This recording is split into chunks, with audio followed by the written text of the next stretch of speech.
Hey, Crescent Fresh. I'm Low Tech, and I'm here today to bring you a quick video to recap today's AMA DeFi Kingdoms for November 10th, 2022, letting you know everything you need to know from today's AMA. The links to the video, documents, everything you need to know today will be in the video linked down below. So be sure to click on that here. So to start off here, the main topic of today's AMA was the upcoming Serendale release scheduled for November 21st.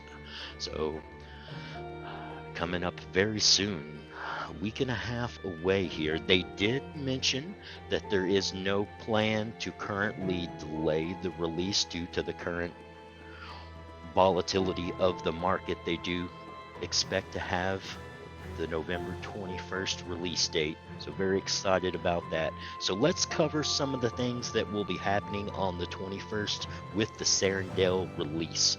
So first thing to be aware of, they let us know today here that except for 4 things, everything that you can currently do in Crystal Vale will be accessible and you'll be able to do in Serendale. So the 4 things that you'll not be able to do on the 21st will be summoning. So we'll have no dark summoning, we'll have no portal there.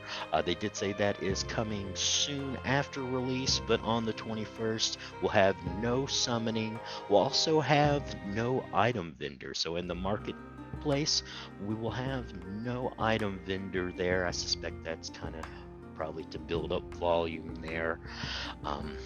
On the Serendale side with items. The Stone Carver as well will not be available, along with duels in the tavern there. I kind of suspect the duels, we probably won't see them until the new season comes, but we'll get into the duels a little bit more here in the video. But just right there, that's to be aware of. 21st on Serendale when you load it up, minus summoning, the item vendor, stone carver, and duels. You're going to be able to do everything that you could do here on Crystal Vale in Serendale. You'll be able to transfer those heroes over. You'll be able to do your questing. Just remember with the gardeners and the miners, you're going to need to have something locked up in the gardens there, a liquidity pool, to be able to mine that locked jade. And we will be using jade on the Serendale there, where we use crystal in Crystal Vale. So there is a new power token, as they refer to it. So do be aware that in Serendale we'll now be using jade along with jewel. Just like in Crystal Vale we use crystal along with jewel. So just something to be aware of moving forward there. The other thing of excitement to be noted with the Serendale release there is that they are planning for a Gen0 stat reroll. So all of you lucky boys and girls out there who have yourself a Gen0, if you want, you will be able to reroll the stats. Now they haven't said when that will start, the ability to be able to reroll your Gen0 stats, but they did say that it will be a 30-day event window that you'll have to re-roll those stats. So once it starts, you'll have a full 30-day event window to be able to decide if you want to go in and what you want to change there. So I do like that is an ample amount of time, because not everybody is in the game every day, so that does give some of those players some time to come back and get into the game and get around to re-rolling those Gen0s if they want. So that is absolutely awesome. Other things of note moving forward with the Serendale release, the team did mention that any future updates to DeFi Kingdoms, they do intend to be able to roll out on multiple realms at the same time, assuming that is an option in the development cycle there. So that's nice. So in the future, if we've got a new zone, a new quest, or something new come into the game, it's kind of nice to know that we should be able to see it in Crystal Vale, Serendale, or the other realms when they come, all at the same time. So that's nice. The other thing that I found interesting that they did mention is that they kind of had an asterisk to that coming out at the same time, unless it was realm specific. So I think that is interesting there, because that was one thing I do want to see as a way to somewhat distinguish the realms of DeFi Kingdom. And I do like the idea that there would be some quests that are available only in specific realms, so that there would be a reason to have your heroes or actions going on that's unique to that specific realm in DeFi Kingdoms. So looking forward definitely to those future expansion, level 10 quests, pets, so much. And along with that, they did mention guilds. So guilds was a topic that was brought up. They did mention it's currently a work in progress. They do feel that the guilds will be tied to land when lands are officially released there in Serendale. I believe Serendale's the first scheduled release for lands, but obviously I think we'll definitely know more as that time draws closer. But the neat thing here is they have opened up here in the feedback section here. So on the talk.defykingdoms.com, I'll have this link here in the notes here. But they did open a page here, so if you'd like to submit some ideas of how you think guilds or lands should work, they're taking your suggestions here, where you could submit that, let the community read, upvote, comment, and have a nice discussion there of what you would like to see coming forward with the lands and guilds. And so other things of big excitement here, they did go over the new jeweler release here, specifically the Sea Jewel being available here at the jeweler. So they did get rid of X Crystal there. So if you have any X Crystal, you'll want to get out of that there. Basically, you want to kind of decide what you want to do with that. But the new system here going forward is going to be locking jewels. So whether you're on Crystal Vale or Serendale, you'll be able to lock your jewel here. One thing to be aware of, once you lock your jewel, you'll set a time frame for which you want to lock your jewel, and there's not an easy way to get it out. As a fact, once it's locked up, other than waiting for the time frame that you set to expire, the only other way to get your jewel back is to burn half of your jewel deposit to get out the other half there. So they did mention that this deposited jewel is what they called soulbound. So it sounds like in the past there with Serendale, we ran across where people were selling their locked jewel, being able to move their locked jewel. So it's definitely something to be aware of if you're in a locked jewel. It doesn't look like you're going to be able to move that locked jewel while it's still locked from one wallet to another. It sounds like that soulbound is going to keep it locked to that wallet. So definitely be aware of that. Make sure you're safeguarding your keys, the wallet that you decide to lock this jewel on, and be aware when you lock this jewel, it is locked for the time frame you set, other than that emergency withdrawal, which will burn 50% of what you have deposited. So definitely be aware of that. But with all that said, the team did announce that there has been an amazing, since Sea Jewel has started, there has been 27 million jewel locked into Sea Jewel at the jeweler on Crystal Vale. So according to them, that equates to almost a quarter. That's 25% of the circulating jewel supply is now currently locked in Crystal Vale in Sea Jewel. Wow. And the time frame, the average time frame of that 25% of liquid jewel that's locked up, it's almost a year. So we've got almost a year from now of 25% of the circulating jewel supply illiquid, locked up. That's very, very interesting. Which brings me to the Serendale. On Serendale, we're going to have S Jewel instead of C Jewel, but it's going to be the same thing. We're going to lock this jewel, and this jewel, it's going to give us potential rewards.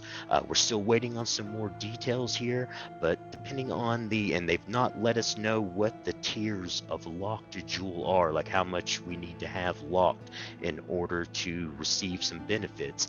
But they did mention today, it did come up in some of the questions on today's AMA, and they did mention that they're thinking about boosts that will power up all quests, the 0 level and the coming level 10 quests.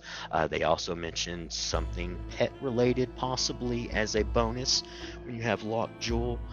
And Frisky Fox also did mention he's hoping for something along the lines of a daily login reward, something like that, as well, which I think would be pretty cool as well. So we definitely have all played lots of mobile games, stuff like that, that have rewarded you for at least opening the game and showing up every day, and giving you that awesome reward at the end of the month when you've been there every day to show up. So that's something I would definitely like to see here. But coming up in the future with the Serendale Jeweler Wealth, I'm gonna be curious to see what percentage we see locked up over on Serendale. I feel like there was a bit of a hype train that hit with the Crystal Veil, the Sea Jewel here. Honestly, I'm not quite expecting a 25% lockup on Serendale. I would expect somewhere more in the range of 10 to 15% of a lockup on Serendale. But even with that said, that would still equate to 40% of all liquid jewel locked up. That's an amazing thought there. So I'm going to be very interested to see once the 21st comes, to see how much jewel is locked up in Serendale. And the other important thing of note to cover here is they did announce the new gardens upcoming here for the Serendale. So I've made a little infographic here, so we'll kind of bounce back and forth here. But I've got the current Crystal Vale Gardens. I kind of just went in and I took a quick kind of note of what the current percentages were here in the Crystal Vale Gardens, and this is it's gonna change by the time you see this video. It's gonna fluctuate like it always does. But one thing that is not going to change here is the pool reward allocation here. So we can see that 15%, 10%. So they announced that the Serendale pools, basically the main difference is where you see crystal, we're going to swap that out with jade. So we're going to have the same pools there. We're going to have the jade AVAX, jade. The other thing to note, where we have USDC in Crystal Vale, it is going to be USDT, as in tango, as in tether. So that's one thing to be noted. I know some people have feelings one way or another towards USDC versus USDT. Some people don't care, but that's just one thing to be a note, because there is a difference there on the back end. Definitely something to be aware of. The other thing I'll note here as well, where we have the percentage of the pool reward allocation. In Crystal Vale, we see that 15% for the Crystal AVAX pool. I would suspect that we'll see that Crystal AVAX and the Crystal Klaytn, that 5%, 15%. I expect we'll see that flip on the Jade there, because we'll see Klaytn will be the native token there in Serendale moving forward. So I expect to see the Jade Klaytn at 15%, and I expect to see that Jade AVAX move down to the 5%. I think the others will stay there. The one thing that they really didn't mention, so I'm not sure, the BTC USD and the ETH USD, are we going to see a USDC, I left off the C there, but are we going to see that USDC pair become a USDT pair, or are those two gardens going to go away and we're going to see that the total 2% switched over to other pools there. So that'll be one thing I'm kind of curious on. I'm also looking forward to see how these APRs, how they change up moving forward. So I'm definitely wondering if we're going to see that percentages rise up. I mean, when things first start, should definitely expect high percentages over on Serendale, and would kind of expect to see Crystal Vale percentages go up as well, just as we see people trying to move over to Serendale to take advantage of those higher APR rewards on those new pools. And then moving forward, just a few more things to go over here. So one thing the team did cover that I was excited to hear as well, they did go over DFK duels, how the current season has been going, their plans for that, and seasons going forward. So one thing they did mention here that I was really happy to hear. So if you'll notice, whether you're doing solo, squad, or the war, they're all 500 XP to move forward. So they did mention that going forward in season 2, that was something they planned to adjust the XP requirements accordingly. So on the solo, instead of seeing 500 to move to the next rank, we may expect to see something more along the lines of 40 or 50 to hit that first rank. They also did mention they're working on the matching system to continue to improve that. So they definitely have no complaints with the matching there. It's coming along, and we're seeing improvements each round. So they had also mentioned they initially expected each season to be a 6-week season. They've decided that they are extending that. They haven't set a firm date, but it looks like they're currently expecting season 1 to end either on the end of November, or looks like December 3rd. So they're going to have an update coming up in the Discord. It'll be around here. So, but we'll know there. So they're talking about at least a minimum 8-week for the seasons there, and then I would expect once season 1 has concluded, whether it's by the December 3rd or before, I think once that's concluded and we see season 2 open up, I believe that's when we'll see DFK duels show up in Serendale for that season 2.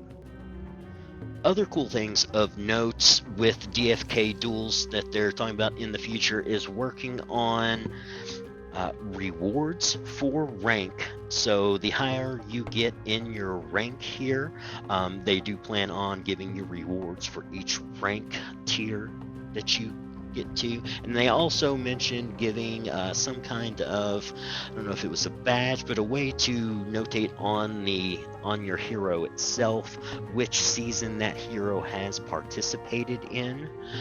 They also did mention once a hero has participated, like in season 2 and going forward, if a hero has participated in a duel under a wallet and then moves to another wallet, that hero will be ineligible to compete in the duels during that season 2 or whichever that current season, until that season ends. So just one thing to be aware of, if you've got heroes that you want to duel in a certain wallet, just be aware of that. Or if you're picking up heroes, if you're buying heroes with the intentions of sending them on duels, if they've already competed in the current season, that may be something. But that's not a current day thing, it's just coming forward with the future seasons to be aware of and to consider there. And then going over, we did have a few questions that were asked that were tabled just due to the people who would respond appropriately to those questions not being there. One was related to the DFK duels, setting up certain team loadouts. So instead of having to go in and select your hero each time, just be able to already preload it. And the other question was related to, are we going to see Jewel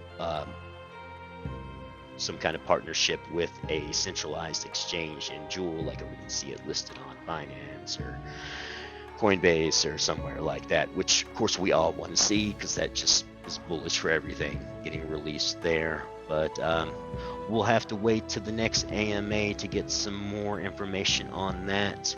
And then to wrap up here, the one thing I did want to go over as well, in the DeFi Kingdoms merch store, which is merch.defykingdoms.com, the bloater plushies are coming at the end of this month at November. So yeah, if you're bullish on the the bloater plushies, which I'm gonna need one in my life, I know that. And I want a hoodie. Devs, can't devs do something? I want a DeFi Kingdoms hoodie. Give me a hoodie, man. I'm in my hoodie all year round. I'm a monster. But yeah, give me my DeFi Kingdoms hoodie, please, and thank you. So, but with that, kind of going over these things here, I've got links to everything in the description below. So I hope you enjoyed this quick recap here of everything you need to know for this week's AMA. And as always, we'll see you around.